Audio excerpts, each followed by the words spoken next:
Argentina fan, তারা আসলে চাচ্ছিলাম যে ব্রাজিল অ্যাটলিস্ট সেমিফাইনাল পর্যন্ত যাক। আমি আজ বড় ধন্য লিওনেল মেসির জন্য। সুবিধা পার্টি ব্রাজিলরা আসলে সেভেন অফ খাও তোমরা। মেসিকে নিয়ে যে গানটি করেছি সেটা হচ্ছে 2018 সালে করেছিলাম।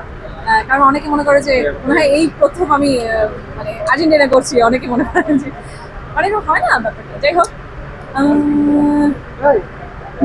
দেখিনি আমি পেলি ম্যারাডোনার খেলা, জন্ম হয়নি তখন তাদের বেলা। দেখিনি আমি পেলে ম্যারাডোনার খেলা, জন্ম হয়নি তখন তাদের বেলা। আমি আজ বড় ধন্য লিওনেল মেসির জন্য। ও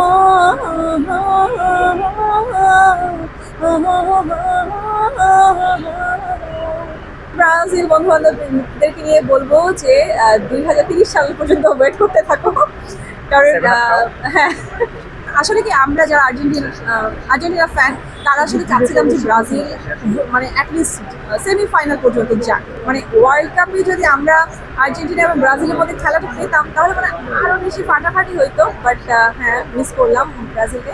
বাট হ্যাঁ, নেক্সট ওয়ার্ল্ড কাপে দেখা হবে। তারা আসলে কনফিউজ কাকে ভালোবাসবে। ব্রাজিল এখন কনফিউজ হয়ে গেছে, কারণ আর্জেন্টিনা তো তার এন্ট্রি পার্টি, এই জন্য যেই দলে আসুক না কেন সেই দলই হচ্ছে ব্রাজিল হচ্ছে। তার মানে তারা কনফিউজড। সুবিধা পার্টি ব্রাজিলরা আসলে সেভেন অফ খাও তোমরা।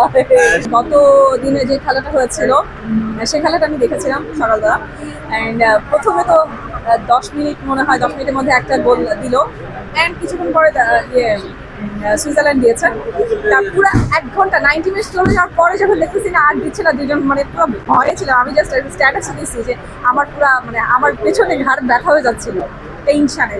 অ্যান্ড এরপর পরপর যখন দুটো গোল দিয়ে দিল, মানে মাথা নষ্ট আর কি, জাস্ট ওয়াও।